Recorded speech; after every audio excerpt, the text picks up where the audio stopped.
Hello students, कैसे हैं आप लोग। इनकम टैक्स में जो लर्निंग है आपकी, उसमें आपका स्वागत है। Welcome back with the important topic.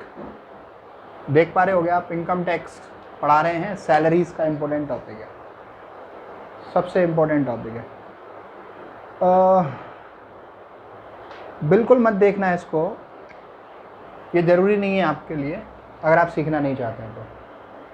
Right, अगर आपने इसको ढंग से देखा, सारे लेक्चर्स को, और समझा, तो हो सकता है आपका नुकसान हो जाए कि आप सीख जाएं। कई बार नुकसान हमारा ऐसे नहीं होता है कि हम चीज़ों को सीख लेते हैं, नहीं सीख पाते हैं तो नुकसान होता है। ऐसे भी हो जाता है कि हम सीख लेते हैं तो लोगों को ऐसा लगता है कि साहब ये तो गलत हो गया, सीख कैसे गए। तो आपको चूज़ करना है, सीखना है कि नहीं सीखना है। राइट, तो सीख जाओ आप, ये वाला नुकसान ना हो जाए आपका, तो फिर देखना मत। ठीक है, इम्पोर्टेंट टॉपिक है, बार बार बोल रहा हूँ। बीकॉम सेकेंड ईयर के बच्चों के लिए और उन सब बच्चों के लिए जिनके में भी, चाहे वो बीबीए का हो, चाहे एमबीए का हो, चाहे एमकॉम का हो, अगर इनकम टैक्स आपके सिलेबस में है तो ये सबसे इम्पोर्टेंट टॉपिक होता है, क्योंकि इससे related numerical, long numerical, higher marks का न्यूमेरिकल एग्जाम पेपर में होता ही होता है। तो चलिए इधर उधर की बात अब नहीं करते, सीधे टॉपिक पे आते हैं। सैलरीज, थोड़ा सा इंट्रोडक्टरी पार्ट आपको बता दें पहले। मैंने यहाँ पे लिखा है सैलरीज, मैंने सैलरी नहीं लिखा। राइट, सैलरी और सैलरीज में डिफरेंस होता है। जब मैं कहता हूं सैलरीज, तो उसमें 4 चीजें इंक्लूड होती हैं, A plus B plus C plus D, ABCD। Right, salary basic term है, बेसिक सैलरी जो आपको मिलती है। आपको से मतलब कहीं पर नौकरी करोगे तो आपको मिलेगी, हर उस पर्सन को मिलेगी जो कहीं पे नौकरी करता है, जॉब करता है। Income tax point of view से सैलरी और वेजेस में कोई डिफरेंस नहीं है। सैलरी के लिए ज़रूरी है कि जो दो पार्टीज़ हैं, एक सैलरी देने वाला, एक सैलरी रिसीव करने वाला, दोनों के बीच में एम्प्लॉयर और एम्प्लॉई का रिलेशनशिप इस्टेब्लिश हो सकता है साहब कि बहुत बड़ी फर्म है मिस्टर ए की, और उनका सन बी वहाँ पर करता है नौकरी, तो वो घर पर बेटा है, लेकिन जहाँ पर बिजनेस हो रहा है वहाँ पर वो सन नहीं है, वहाँ पर वो एम्प्लॉई ही है। बहुत जगह देखा होगा आपने कि जो फैमिली के मेंबर्स हैं, जैसे मैं इस बेटे की ही बात कर लूँ, बी की, तो वहाँ पर ऑफिस में अपने पिताजी से सर कह के ही बात करेगा सबके सामने। He is employee as other employees are there. उसी तरीके से एम्प्लॉई हो जैसे अदर एम्प्लॉय भी काम कर रहे हैं। बेटा वो घर पे है। राइट, अभी अगर मुकेश अंबानी एम्प्लॉयर हैं और उनके बेटे वहाँ पर जॉब करते हैं और वो उनको सैलरी देते हैं, तो वहाँ पे उनके बॉस हैं। तो ये ज़रूरी है कि सैलरी अगर आप रिसीव कर रहे हो तो जिससे रिसीव कर रहे हो उसके और आपके बीच में एम्प्लॉयर और एम्प्लॉई का रिलेशनशिप हो। ठीक है, तो ये कुछ इंपॉर्टेंट बातें हैं। सैलरी और वेजेस में income tax point of view से कोई डिफरेंस नहीं माना गया है। और भी कुछ चीज़ें होती हैं, डिस्कस करेंगे। सैलरीज में बता रहा था, सैलरीज में एक चीज़ इंक्लूड होती है सैलरी, दूसरी चीज़ इंक्लूड होती है अलावेंसेस, तीसरी चीज़ इंक्लूड होती है परक्विजाइट्स,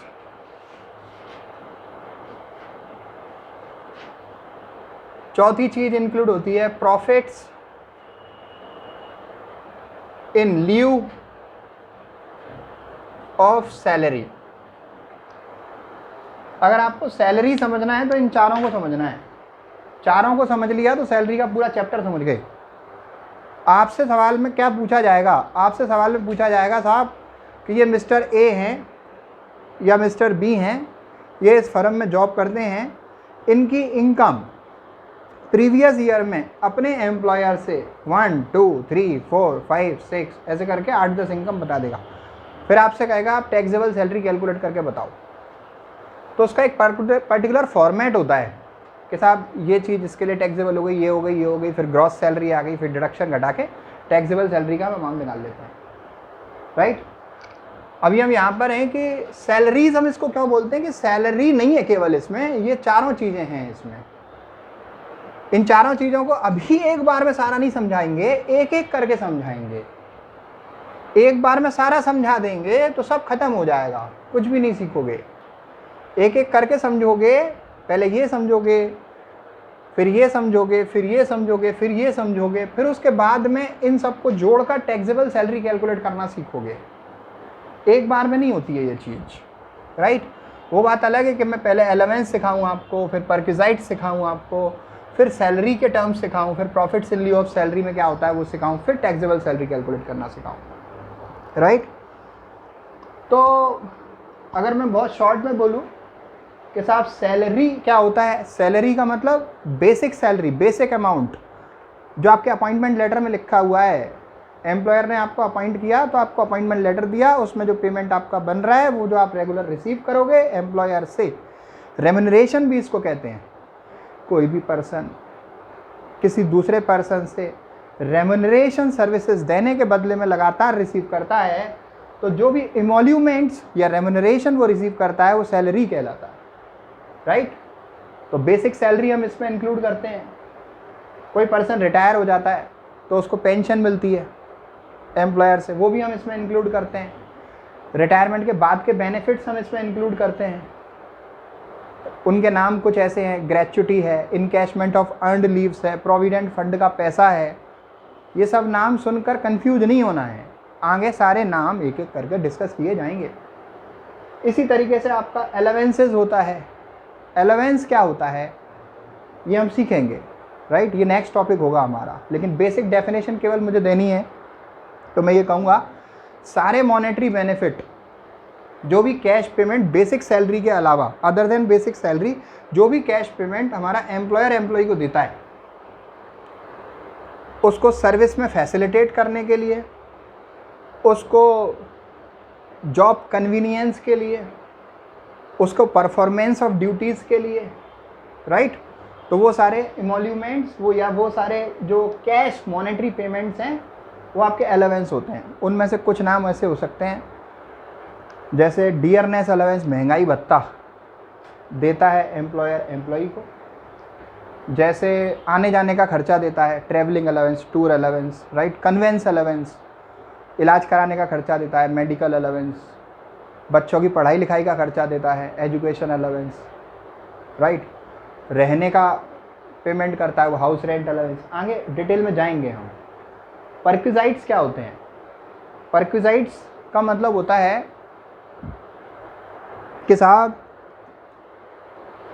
कोई भी ऐसा बेनिफिट, अभी मैं केवल शॉर्ट में बता रहा हूँ, डिटेल में हम सारी चीज़ें सीखेंगे। परक्विजाइट्स क्या होता है? कोई भी ऐसा बेनिफिट जो एम्प्लॉयर द्वारा एम्प्लॉय को दिया जाए जो उसकी पोस्ट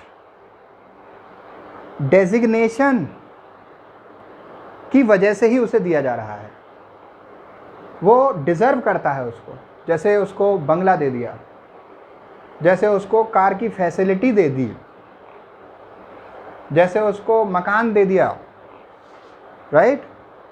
या लग्जरी एंड कंफर्ट्स के लिए जो बेनिफिट्स दिए जाते हैं एम्प्लॉयर द्वारा एम्प्लॉय को, उसकी रेपुटेशन की वजह से, उसके डेजिग्नेशन की वजह से, उस पोस्ट की वजह से, जिस पोस्ट पर वो अधिकारी है उसकी वजह से कोई भी उसे बेनिफिट दिया गया, तो वो सारी चीज़ें इसमें आती हैं।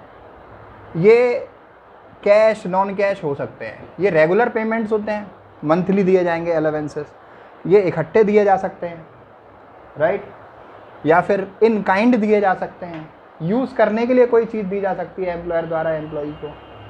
तो सिंपली एम्प्लॉई की पोस्ट या डेजिग्नेशन की वजह से एम्प्लॉयर द्वारा उसको दिए जाने वाले सारे बेनिफिट्स, राइट।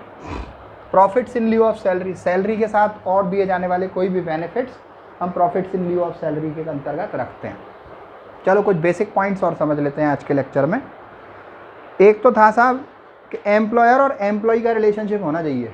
एक पॉइंट है एम्प्लॉयर और एम्प्लॉई का रिलेशनशिप होना चाहिए, ठीक है, वो मैंने समझा दिया। लड़का भी अगर नौकरी कर रहा है तो वो एम्प्लॉई की तरह ही रह जाएगा, छोटा भाई छोटी बहन नौकरी कर रही है तो वो एम्प्लॉय की तरीके से ही वहाँ पर रहेगा, रिश्तेदारी घर पे होगी। क्लियर। दूसरा इसका इम्पोर्टेंट पॉइंट जो हमें समझना चाहिए वो ये है, more than one source of salary.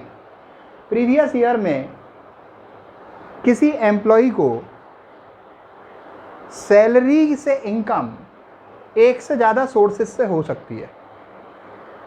जैसे मैं बात करूं मिस्टर राम, प्रीवियस ईयर में उन्होंने किया काम ABC लिमिटेड में भी किया फुल टाइम 8 घंटे की शिफ्ट रोज की, और XYZ लिमिटेड में भी काम किया उन्होंने, उसमें पार्ट टाइम काम करते थे वो, ओवर टाइम रात को देते थे टाइम 2 घंटे रोज, तो 2 जगह से सैलरी मिल गई।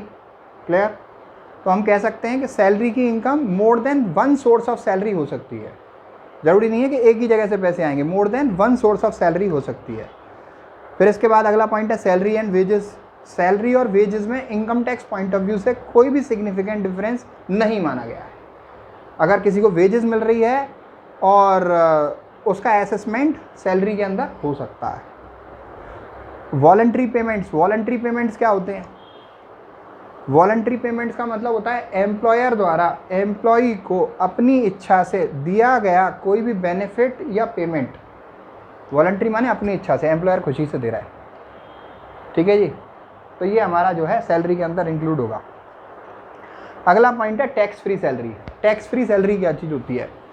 टैक्स फ्री सैलरी का मतलब होता है कि अगर एम्प्लॉयर एम्प्लॉई की सैलरी में से टैक्स, मतलब एम्प्लॉई की सैलरी पे जो भी टैक्स बनना है उसका पेमेंट कौन कर रहा है? एम्प्लॉयर कर रहा है। तो जो एम्प्लॉई को सैलरी मिल रही है अब उस पर टैक्स नहीं लगेगा क्योंकि उसके टैक्स का पेमेंट एम्प्लॉयर ने कर दिया है। तो इन दैट सिचुएशन एम्प्लॉई जब भी अपनी टैक्सेबल सैलरी कैलकुलेट करेगा तब तो जो उसे टैक्स फ्री सैलरी मिली उसमें वो पेमेंट जोड़ा जाएगा जो एम्प्लॉयर ने उसके बिहाफ पर टैक्स का पेमेंट किया है। ठीक है, क्योंकि एम्प्लॉयर ने जो टैक्स का पेमेंट किया वो एम्प्लॉई की ऑब्लिगेशन का पेमेंट है, क्योंकि वो पेमेंट बनता था ड्यू एम्प्लॉई को, ना कि एम्प्लॉयर को। दिया एम्प्लॉयर ने तो बेनिफिट काउंट होगा in the hand of employee. Clear, this is the point. Next point है students surrender of salary. Forgoing और surrender of salary. Surrender of salary क्या होता है सुन लीजिए। सरेंडर ऑफ सैलरी का मतलब होता है जैसे कई बार लड़ाई झगड़ा हो गया आपस में एम्प्लॉयर एम्प्लॉय के बीच में, तो एम्प्लॉय छोड़े आया साहब कि रखो अपनी सैलरी 2 महीने की, मुझे नहीं चाहिए, आप ही बड़े हो जाओ, कोई बात नहीं, हो जाने तो बड़ा उस टाइम उसको, कोई बात नहीं। लेकिन जब एम्प्लॉय का असेसमेंट होगा, टैक्सेबल इनकम कैलकुलेट की जाएगी, तो जो वो छोड़ आया है सैलरी वो भी उसकी इनकम में इंक्लूड की जाएगी। ये पॉइंट है, राइट। सैलरी आप सरेंडर कर रहे हो, इसका मतलब ये नहीं है कि वो टैक्सेबल अमाउंट में इंक्लूड नहीं होगी। जैसे 12 महीने की सैलरी बनती है आपकी, आपने रिसीव की 10 महीने की, 2 महीने की आपने छोड़ दी, तो जब हम टैक्सेबल निकालेंगे तो पूरे 12 महीने की वहाँ पे कंसीडर करेंगे। Deductions from salary. अगला पॉइंट है डिडक्शंस फ्रॉम सैलरी। डिडक्शंस का क्या मतलब है? एक्चुअली क्या है कि जैसे मान लो किसी पर्सन की सैलरी है 50,000 रुपये महीना, ठीक है। अब एम्प्लॉयर ने उसको कई सारी फैसिलिटीज़ दे रखी हैं, उससे रिलेटेड कुछ पेमेंट वो उसकी सैलरी में से हर महीने डिडक्ट कर लेता है। जैसे रहने के लिए मकान दिया है तो उसका किराया काट लेता है, जैसे उसका इंश्योरेंस करा दिया है तो उसकी प्रीमियम काट लेता है, राइट। जैसे उसके प्रोविडेंट फंड के पैसे काट लेता है, तो या फिर उसने कोई पहले लोन ले रखा है एम्प्लॉय ने एम्प्लॉयर से, तो उसकी किस्त काट लेता है। तो कोई भी अमाउंट एम्प्लॉयर अगर एम्प्लॉय की सैलरी में से काट लेता है, डिडक्शन कर लेता है, जैसे 50,000 रुपये में से इन सब 2-4 चीज़ जो मैंने बताई कि 10,000 रुपये महीना कट जाते हैं, तो 40,000 रुपये महीना एम्प्लॉय को मिलते हैं। जब उसकी सैलरी हम कैलकुलेट करेंगे ना तो 50,000 रुपये महीने से ही करेंगे, जितना भी काट लिया उसे जोड़ेंगे। क्लियर, ये कहानी ध्यान रखना। अगला है लोन फ्रॉम एम्प्लॉयर। अगर एम्प्लॉय ने एम्प्लॉयर से लोन लिया तो वो क्या होता है साहब? वो सैलरी नहीं होता है, ठीक है। वो क्या नहीं होता? सैलरी नहीं होता, वो सैलरी में इंक्लूड नहीं होगा। अगला पॉइंट है salary and professional income different होती है। प्रोफेशनल इनकम अलग होती है, सैलरी की इनकम अलग होती है, दोनों को हम अलग अलग रखते हैं। Professional income business and profession में जाती है, सैलरी की इनकम इस हेड में आती है। ठीक है। Time of accrual of salary, ये थोड़ा समझ लीजिए। Time of accrual of salary, दो टाइप के एम्प्लॉय हमारे होते हैं, गवर्नमेंट और नॉन गवर्नमेंट। गवर्नमेंट एम्प्लॉय की जो सैलरी ड्यू होती है वो जैसे जनवरी की ड्यू होनी है तो वो फरवरी की 1 तारीख को ड्यू होगी, first date of next month. Clear? और नॉन गवर्नमेंट एम्प्लॉय की होती है last date of the month, जैसे जनवरी की अगर होनी है तो वो 31 जनवरी को होनी है। राइट? ये कहानी है।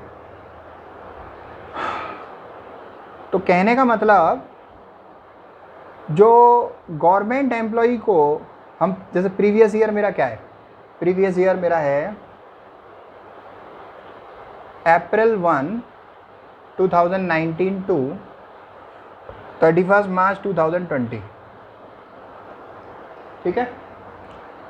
तो हमारा अगर एम्प्लॉय गवर्नमेंट एम्प्लॉय है तो उसे अप्रैल 1 में 2019 में कौन सा पेमेंट मिलेगा? मार्च का। जो मार्च की सैलरी है वही तो मिलेगी उसे अप्रैल 1 में। तो मार्च 2019 से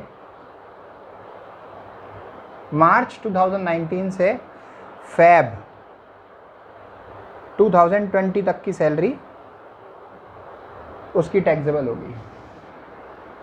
यही तो पेमेंट मिलेगा उसे प्रीवियस ईयर में, मार्च से लेके फरवरी तक का। क्लियर? भाई मार्च का पेमेंट अप्रैल में मिलेगा, अप्रैल का मई में मिलेगा, मई का जून में, जून का जुलाई में, जुलाई का अगस्त में, अगस्त का सितंबर, इस तरीके से फरवरी का मार्च में। क्लियर? ये पेमेंट उसका ड्यू होगा। इसके लिए कौन सा होगा? इसका तो सेम होगा, अप्रैल 1, 2019 से मार्च 31, 2020। इसका सेम मंथ का सेम मंथ हो जाता है, तो इसका सेम मंथ का रहेगा। क्लियर? ये बात थोड़ी समझने लायक है। फिर इसके बाद अगला इंपॉर्टेंट पॉइंट क्या है साहब?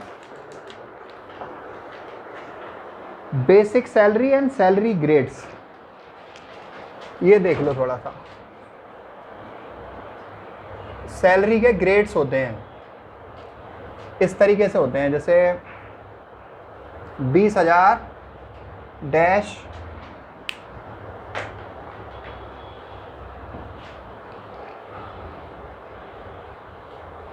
20,000 डैश 500 डैश 25,000 डैश 1,000 डैश 30,000, इस तरीके से लिखे होता है। कहाँ पे लिखा होता है? अपॉइंटमेंट लेटर में लिखा होता है। राइट? इसका क्या मतलब है? जब भी आपका अपॉइंटमेंट हुआ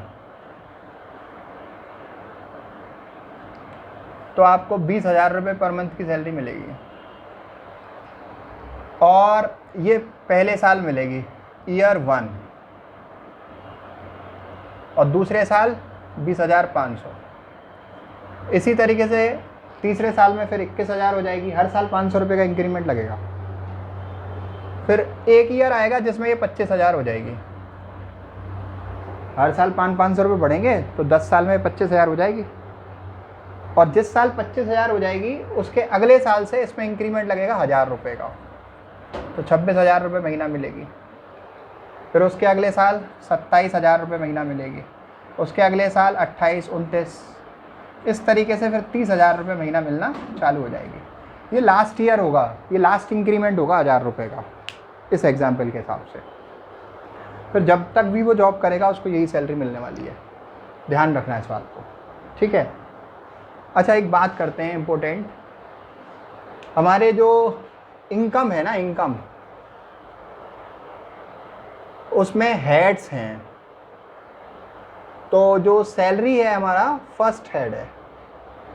सैलरी कौन सा हेड है? First head of income. और 5 हेड होते हैं। पहला सैलरी होता है, दूसरा हाउस प्रॉपर्टी होता है, तीसरा बिजनेस प्रोफेशन होता है, फिर इनकम फ्रॉम कैपिटल गेन्स होता है, फिर अदर सोर्सेज होता है। राइट? ये पहला हेड होता है जो सबसे इम्पोर्टेंट होता है। इसको एक्सप्लेन कहाँ किया गया है? Under section 15, 16 and 17 of the income tax act 1961। ये कुछ बेसिक पॉइंट्स थे जो आज मैंने डिस्कस किए। नेक्स्ट लेक्चर हमारा होगा, वो जो 4 पॉइंट्स हैं बताए थे मैंने, ABCD सैलरीज में इंक्लूड होती हैं, उनसे रिलेटेड एक पॉइंट डिस्कस करेंगे। ठीक है, इसको रिवीजन करो बेसिक पॉइंट्स को। ठीक है, keep learning and keep growing. Thank you so much.